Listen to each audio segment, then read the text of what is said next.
कुछ इस तरीके का फॉर्म देखने को मिलेगा। आपकी फोटो जो पुरानी वाली वोटर लिस्ट में थी वो यहां पर देखने को मिलेगी। आपको यहां पर अपनी नई फोटो लगानी है, जो आपने अब खिंचवाई होगी पासपोर्ट साइज फोटो, वो यहां पर लगानी है। आपका नाम और आपकी विधानसभा, आपके क्षेत्र का नाम पहले से ही यहां पर प्रिंट किया हुआ होगा। तो सबसे पहले आपको अपनी यहां पर डेट ऑफ बर्थ लिखनी है, जन्म तिथि। उसके बाद दूसरे ऑप्शन में आपको आधार संख्या लिखनी है। वैसे तो ये ऑप्शनल है, लिखेंगे तब भी सही है, नहीं लिखेंगे तब भी कोई बात नहीं है। तो आप यहां पर अपने आधार नंबर जरूर लिख दें। उसके बाद मोबाइल नंबर डालें अपना।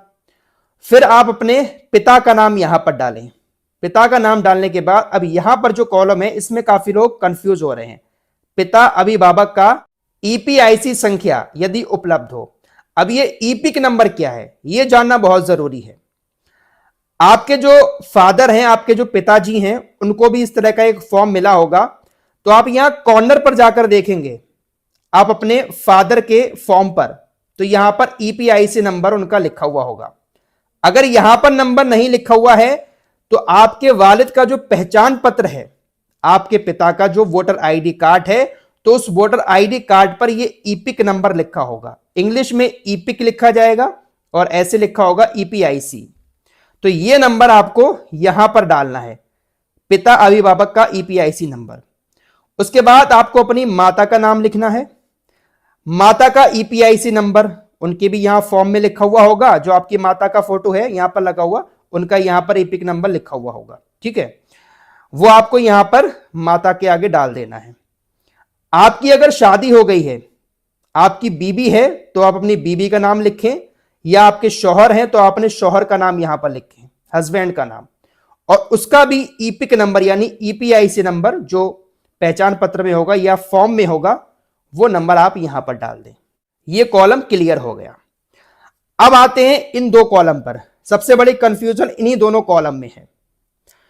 अगर आपका नाम 2003 की वोटर लिस्ट में है तो आपको यह वाला कॉलम भरना है, और अगर आपका नाम 2003 की वोटर लिस्ट में नहीं है तो फिर आपको यह वाला कॉलम भरना है। अब पहले बात कर लेते हैं उन लोगों की जिनका नाम 2003 की वोटर लिस्ट में है। तो सबसे पहले यहां पर अपना नाम लिखेंगे, जो आपकी 2003 के वोटर लिस्ट में नाम लिखा हुआ है। उसके बाद वही ईपिक नंबर जो पहचान पत्र नंबर है वो भी आपका वोटर लिस्ट में मिल जाएगा। मैं आपको वोटर लिस्ट एक बार दिखा देता हूं।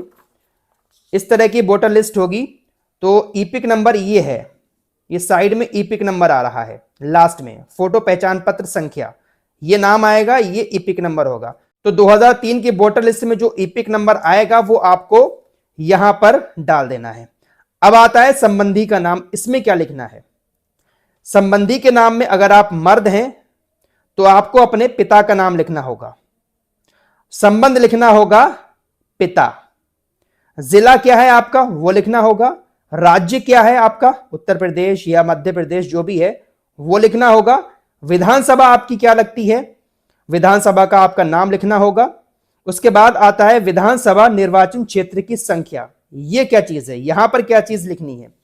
इसके लिए आपने जो वोटर लिस्ट निकलवाई होगी उसका जो पहला पेज होगा उस पेज पर आपको यहां पर लिखा हुआ दिखेगा विधानसभा क्षेत्र की संख्या। जैसे मेरी 41 दिखा रहा है तो आपकी जो संख्या होगी वो कॉर्नर पे ही लिखी होगी।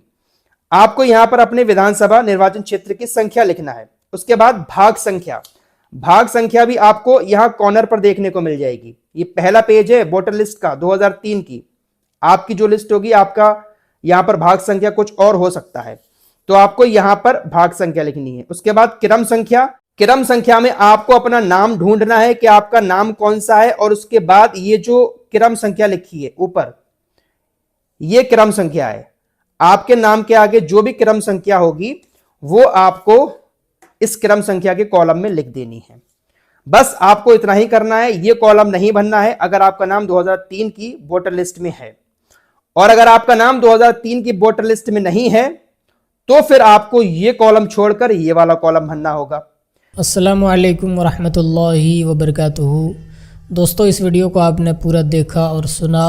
दोस्तों, इस वीडियो को देखकर यकीनन आपको समझ में आ गया होगा कि इन लोगों के जहन में, इन लोगों के दिमाग में मुसलमानों के ख़िलाफ़ किस तरह की बातें भरी हुई हैं। दोस्तों, इन लोगों के जहन में मुसलमानों के ख़िलाफ़ अजीब अजीब जहर उगल दिया गया है। दोस्तों यहीं तक महदूद नहीं बल्कि आप सोशल मीडिया का जायज़ा लीजिए, तब जाकर आपको पता चलेगा कि सोशल मीडिया पर मुसलमानों को किस तरह की बातें कही जाती हैं, मुसलमानों को किस तरह से बदनाम करने की कोशिशें की जा रही हैं।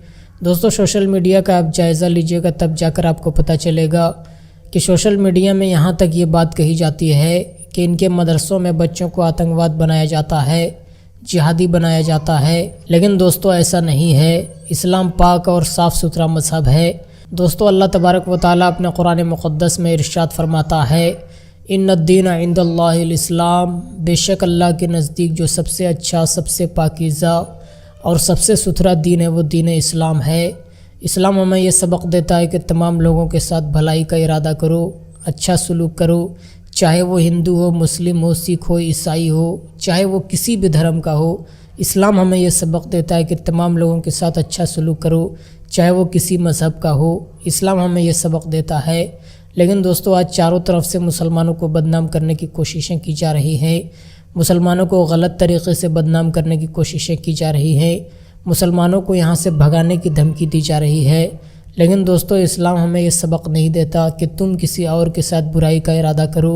तो दोस्तों इन लोगों के ज़हन में मुसलमानों के ख़िलाफ़ किस तरह की बातें बसी हुई हैं।